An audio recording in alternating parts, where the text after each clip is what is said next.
The student who had been sitting up in the stands and watching the fight between Quinn and his friend was known as Nate Snell. He was a second year from another academy, and in his academy, he was well known for being one of the strongest second years. After asking Quinn for a battle, he was overjoyed that he accepted. For the two of them to start their match, they needed to add each other to their friends list first. Hard Steely has sent you a friend request. Quinn accepted the friend request and was happy to fight. Blood Evolver has accepted your friend request. Blood Evolver? Does his ability have something to do with blood? That would explain those red lines coming out from his hands, but was there such an ability in the system? Nate thought. There were thousands of different abilities in the system, so Nate wasn't sure of all of them, but he had fought many battles in the game, and this was the first time seeing someone with this type of ability. Before the match was about to begin, Nate had asked if he could speak to his friend Sam for a few moments. Quinn agreed as he wanted to check a few things out himself. You are such a fool, Nate said. I know, I'm sorry, Sam replied. Nate looked at the flapping cape that Sam was wearing and started to shake his head. We just got this incredible thing and you didn't even use it properly in the fight. When he went out from your view, if you had turned around your back, it would have been protected, or you could have turtled up with the cape. It's hard to get used to having something on your back. If someone vanishes in front of you and you know they're behind you, you naturally turn around, wouldn't you? Sam replied. Sam then started to look at the ground as he was saddened, remembering how he had lost the match.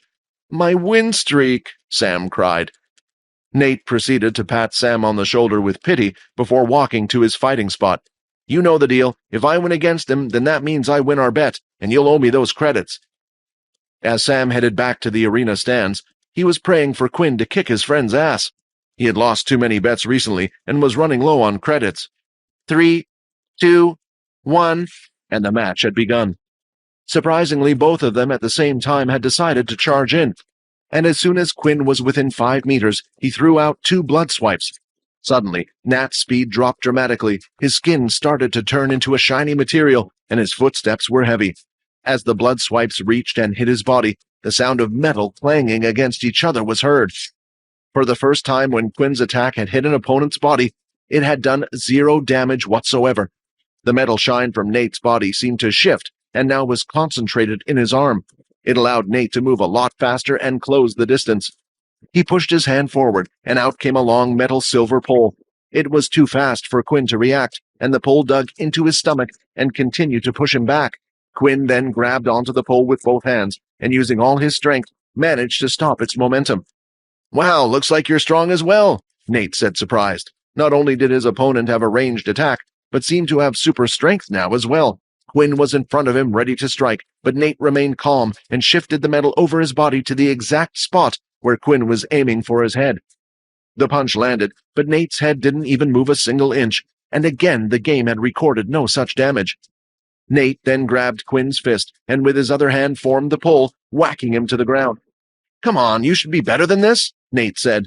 It had been a while since Quinn felt like this, weak. Come on, Nate said as he shifted the metal pole back into his body and into one of his fists. Quinn once again charged forward and threw out a blood swipe. Nate blocked the attack, easily lifting his arm and knocking it away, but it was only meant to serve as a distraction in the first place. When Quinn got close enough, Nate threw out his fist, and at the same time, he responded with flash step, avoiding the strike and appearing behind Nate. Quinn then lifted his foot off the ground, let the energy go through from his toes up to his fist. As he stomped down with one foot, he pulled back one hand and let out another fist. Nate's eyes grew in shock as he saw the attack bring his health down by nearly half. Damn it, again, how is he so fast? As Nate turned to look at where his opponent was, he was surprised to see Quinn collapsed on the ground. Quinn was breathing heavily. He could no longer move. He had pushed his body way beyond its limits. Let's do this again sometime, Nate said as he stabbed Quinn on the ground, ending the game. Although the match had ended in Nate's victory, he was more excited than ever. Looks like the military tournament is going to be a fun one this year. With that in mind, Quinn had set up an important meeting with Layla today. There was one thing he needed to learn about more than anything, especially if he wanted to get stronger in the future. It was a Sunday, so Quinn still had the rest of the day off, before having to go back to the standard military lessons for a week. The sun was out bright and early, and Quinn was standing outside the school gates, patiently waiting for Layla. This damn sun, Quinn said while his body was covered in sweat. All current stats have been halved. Ever since he had evolved from a human into a halfling, the sun seemed to bother him even more. Finally, after waiting a while, Layla arrived. She was wearing a beautiful red dress that showed off her long legs nicely, along with her short hair. "You ready?" Layla asked, smiling. Quinn looked at the large bag on her back. It must have been heavy, he thought. "Do you want me to carry that for you?" Quinn asked. Although with his stats halved and his strength draining from his body, he was hoping she would say no. "It's okay, the bag is lighter than you think. I'm using my ability to make it lighter," Layla replied. The two of them walked out of the school's premise and carried on walking until they eventually reached a nice quiet park. "Peaceful, isn't it?" Layla said. "Yeah, it's kinda nice." Layla placed the heavy bag on the ground, and it seemed like it was a weight off her shoulders. Even if she was using her ability, it would be tiring for someone to keep it up on the whole walk here. That's when Layla started to empty out all the contents in her bag. There were all sorts of things inside. There were several items of thick clothing such as hats, scarves, sunglasses, and most of it seemed to be black in color. "Did it cost a lot?" Quinn asked, worried after seeing how much she had bought. "Don't worry about it. My family sent me the credits and I used up what the Academy gave me," Layla replied. "Besides, I got it all from the marketplace, so it was dirt cheap." The marketplace was an online store that was used all around the world. It sold your everyday items such as food, clothes, utilities, and other things. "So, what do you want to try first?" Layla said, holding the sun cream in her hand. The whole purpose of today was to find out if there was any way to either reduce the effect that the sun had on the system, or even temporarily stop it altogether, and there was no one better than Layla for the job. She knew everything about vampires, having grown up reading about them. She ordered whatever she thought might have been effective. Quinn looked at all the items that she had brought over. He then noticed a few more things on the ground with her. There was a metal-shaped cross, a clove of garlic, and even a piece of silver jewelry. "Oh, those are for later," Layla said, embarrassed, noticing Quinn staring at her stuff. "We should also try to find out if you have any other weaknesses of normal vampires as well." "All right, why don't we just try the umbrella first?" Quinn said as he knelt down to pick it up. He then stood still and popped open the umbrella. It was solid black in color to make sure that most of the light didn't penetrate or get through it. Quinn then adjusted the umbrella a few times to make sure his body was completely covered in the shadow. Then, to his surprise, stats have returned to normal. While Quinn was fully covered under the shade, his stats had returned. Then he lifted his hand and placed it outside the shade zone ever so slightly, and as soon as the tiniest part of his finger was outside the same usual status screen had appeared. "You are being affected by direct sunlight. All stats will be halved." "Well?" Layla asked.